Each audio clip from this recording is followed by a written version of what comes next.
Girl out of time. Interior Hospital, Jim's room, day.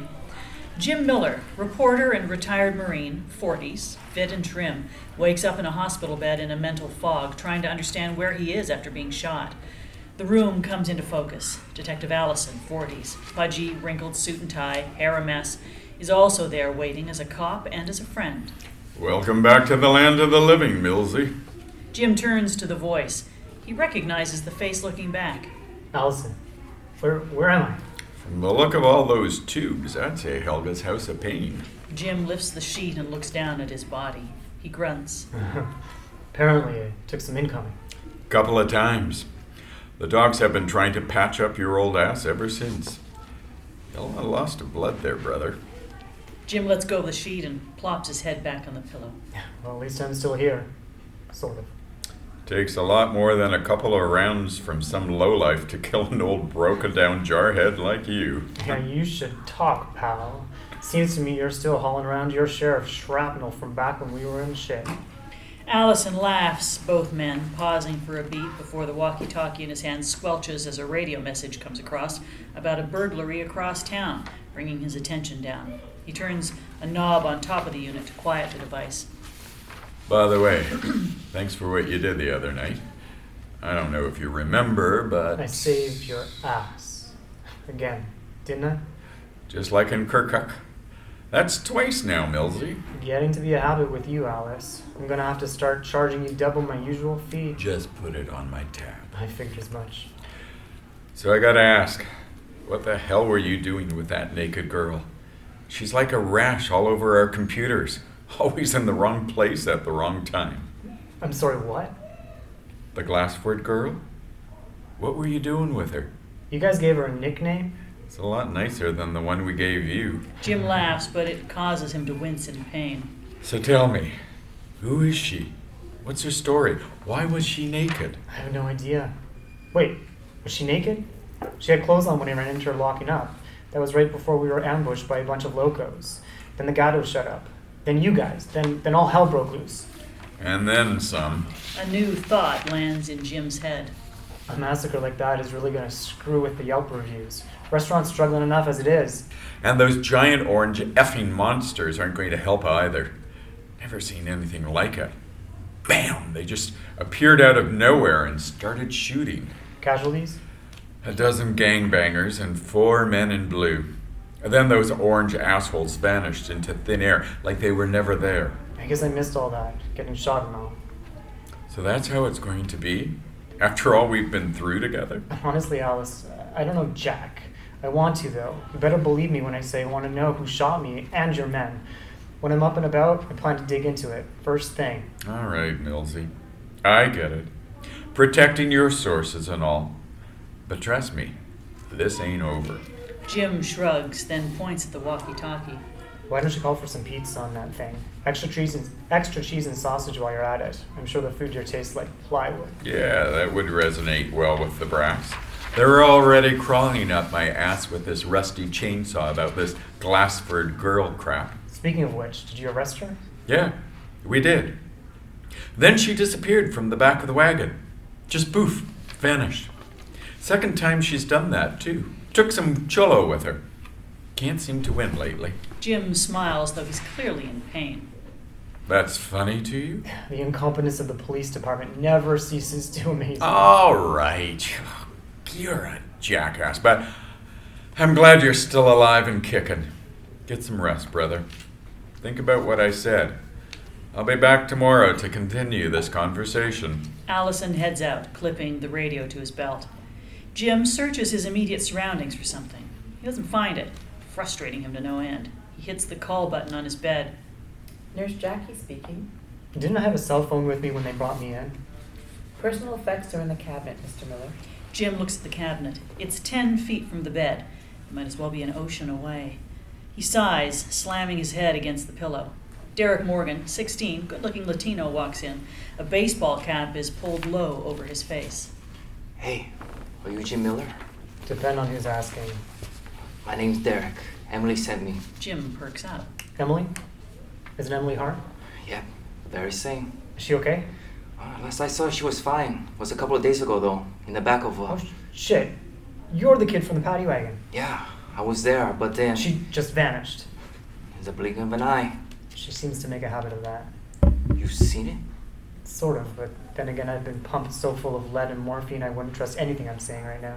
Derek puts his hands in his pockets and doesn't respond. What do you want from me, kid? Well, she told me to look you up before she, disappeared. Mentioned something about you having a promise to keep. Oh, she did, huh? Alison walks back in. Millsy, one last thing. Alison stops and stares at Derek. Don't I know you? This is my nephew, Alex. Nephew? Derek puts out a hand toward Alison. Nice to meet you, Detective. Alison shakes his hand cautiously, his eyes squinting in sleuth mode. You look very familiar, kid. Yeah, I get that a lot. I guess I have one of those faces. No, I'm pretty sure I know you. I never forget a face. Names, yes. Faces, no. It's an old man thing. He's my sister's kid. Penny Miller had another son? When did that happen? Foster kid. I guess I never got around to telling you. She needed the money, so she signed up with the state. It's not something she wants everyone to know about. Okay, I wasn't born yesterday, Millsy. What the hell is this? The state doesn't place kids his age. They get dumped in a group home. Screw this. Derek picks up a nearby bedpan and chucks it right at Alison's skull. It pings on contact. Derek runs out the door. Alison gives Jim a dazed, what the hell look, then grunts in frustration before taking off after Derek. He pulls the radio from his belt before making the door. Interior Hospital, hallway 1, day. Derek sprints down the hall with Alison giving chase. Derek looks back and sees Alison running like an old man with bad knees and years of high cholesterol. Derek laughs, then spins to trot backwards, flipping Alison a pair of middle fingers. Haha, it's called a Stairmaster, you pudgy bastard! Derek turns around again to resume his sprint, then takes a sharp corner. Two old ladies, 90s, in wheelchairs roll side by side, taking up almost the entire width of the hallway. When they see the good-looking young man running at them, they both smile and perk up. Derek kicks off a wall and vaults himself over them, giving the women a jolt of excitement they haven't felt in years. Pardon me, ladies. Alison eventually makes the same corner, running into the pair in wheelchairs. He stops and tries to scoot between them, but gets stuck.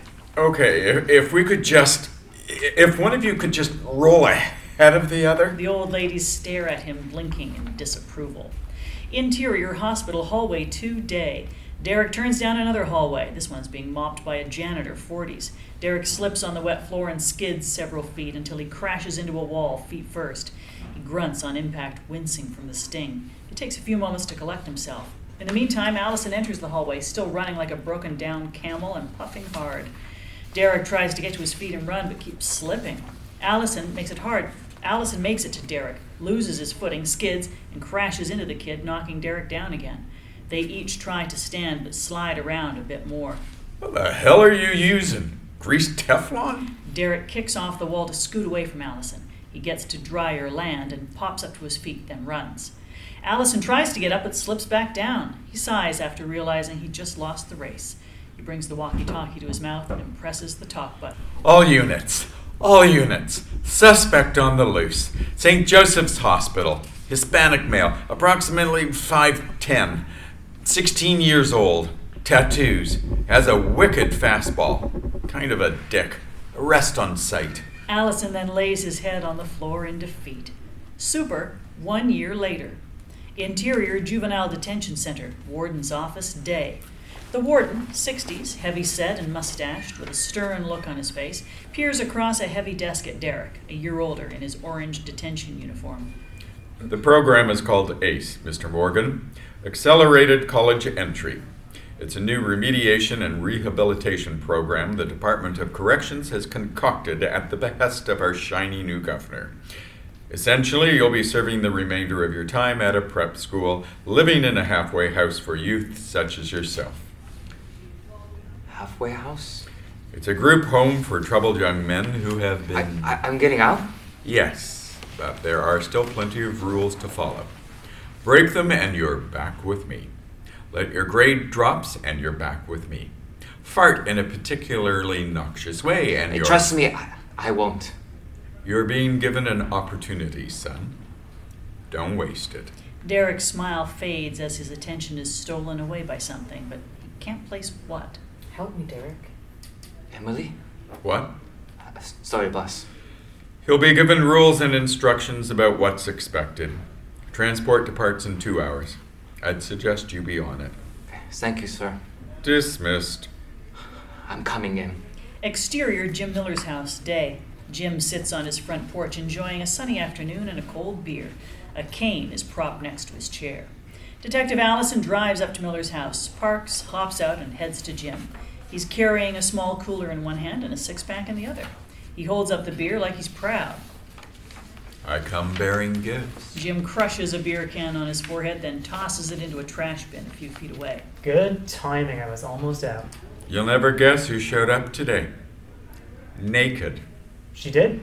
Where? Classroom of one of her old teachers. I got the call. Went over to the school to pick Emily up, but she took off before I arrived. Stole some gym clothes out of a locker on her way out. Has she contacted you? Negative. All quiet here. Alison clearly doesn't believe him. Jim raises a hand. Hand to God, Alice. All I want to do is talk to her. That's all. I'm sure you do too. Copy that. But I haven't heard from her. Alison sits in a chair next to Jim. He puts the cooler down and reaches in, grabbing 2 beers. He tosses one to Miller, then pops open the other. He slams it down in a few gulps. Got burgers in the cooler too. Just need to fire up the grill. You know me. Any form of dead animal on a plate.